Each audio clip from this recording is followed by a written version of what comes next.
Assalamualaikum warahmatullahi wabarakatuh. Pada pertemuan kita kali ini, kita akan membahas mengenai siklus akuntansi perusahaan dagang dengan metode periodik. Pembahasan kita kali ini berkaitan dengan bagaimana caranya menyusun laporan keuangan berdasarkan pada siklus akuntansi perusahaan dagang dengan metode periodik. Pada pertemuan kali ini dimulai dari penjelasan konsep penyesuaian, penyusunan kertas kerja, penyusunan laporan keuangan, jurnal penutup, sampai dengan raca saldo setelah penutupan. Berikut adalah penjelasan detail terkait dengan materi tersebut.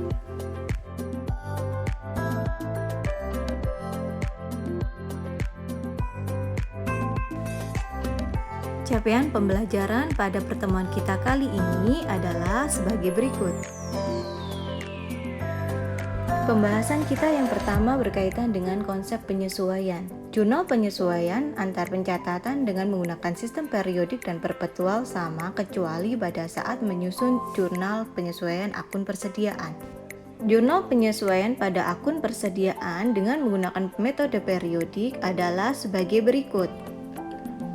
Ilustrasi kasus berkaitan dengan jurnal penyesuaian adalah dengan cara menuliskan jumlah persediaan awal dan persediaan akhir dengan membandingkan dengan akun ikhtisar laba rugi. Proses selanjutnya adalah posting ke buku besar. Kegiatan posting ini dilakukan dengan memindahkan data akuntansi dari jurnal penyesuaian ke buku besar. Proses posting yang dilakukan dengan menggunakan metode periodik sama dengan proses posting yang dilakukan pada saat perusahaan jasa. Selanjutnya mengenai proses penyusunan raca saldo setelah penyesuaian adalah dengan cara menyusun raca saldo yang disesuaikan dengan nilai dari buku besar.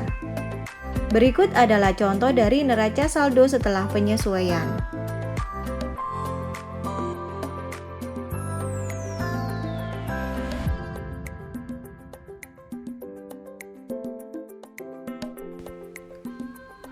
Proses selanjutnya adalah penyusunan kertas kerja. Kertas kerja berfungsi untuk mempermudah proses menyusun laporan keuangan.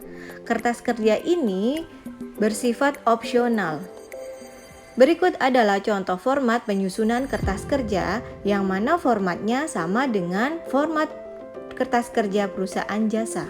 Selanjutnya adalah penyusunan laporan keuangan yang terdiri dari laporan laba rugi yang di dalamnya terdapat penghitungan HPP, laporan perubahan saldo laba yang merupakan bagian dari laporan perubahan ekuitas, dan laporan posisi keuangan. Laporan laba rugi berfungsi untuk menunjukkan kinerja perusahaan selama satu periode. Laporan laba rugi disusun menggunakan informasi saldo dari neraca saldo setelah penyesuaian. Format laporan laba rugi untuk perusahaan dagang dengan metode periodik adalah perusahaan harus menghitung harga pokok penjualan di akhir periode. Penghitungan harga pokok penjualan adalah sebagai berikut.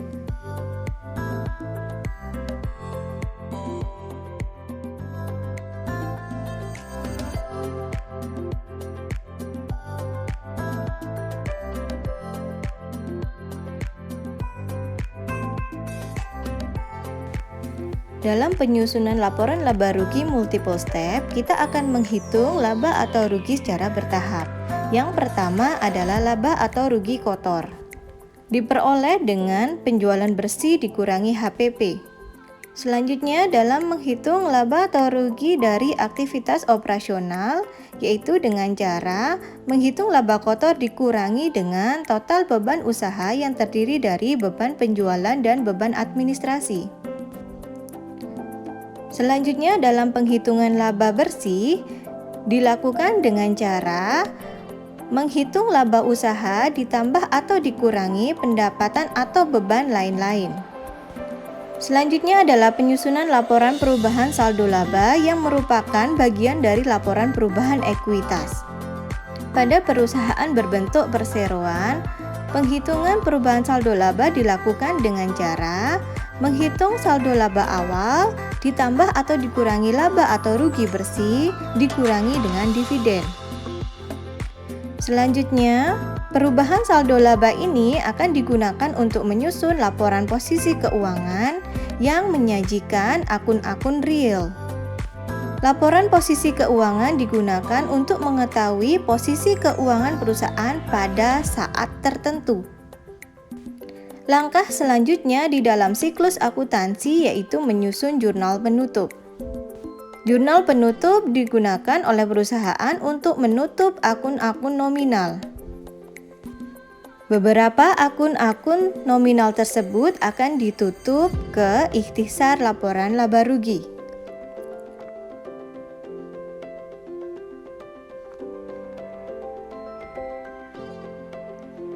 Berikut adalah contoh jurnal penutup.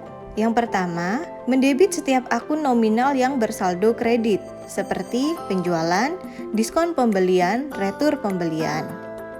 Selanjutnya, mengkredit setiap akun nominal yang bersaldo debit, seperti pembelian, diskon penjualan, retur penjualan. Selanjutnya adalah mendebit akun ikhtisar laba rugi dengan saldo laba di sebelah kredit jika terdapat laba bersih atau sebaliknya jika terdapat rugi bersih. Selanjutnya mendebit akun saldo laba dengan akun dividen di sebelah kredit. Berikut adalah pengaplikasian jurnal penutup dari perusahaan dagang pada PT Merdeka dengan menggunakan sistem persediaan periodik. Selanjutnya, jurnal tersebut diposting kembali ke buku besar dan menyusun raca saldo setelah penutupan. Demikian merupakan penjelasan mengenai siklus akuntansi perusahaan dagang dengan menggunakan metode periodik. Terima kasih atas perhatiannya. Semoga bermanfaat. Wassalamualaikum warahmatullahi wabarakatuh.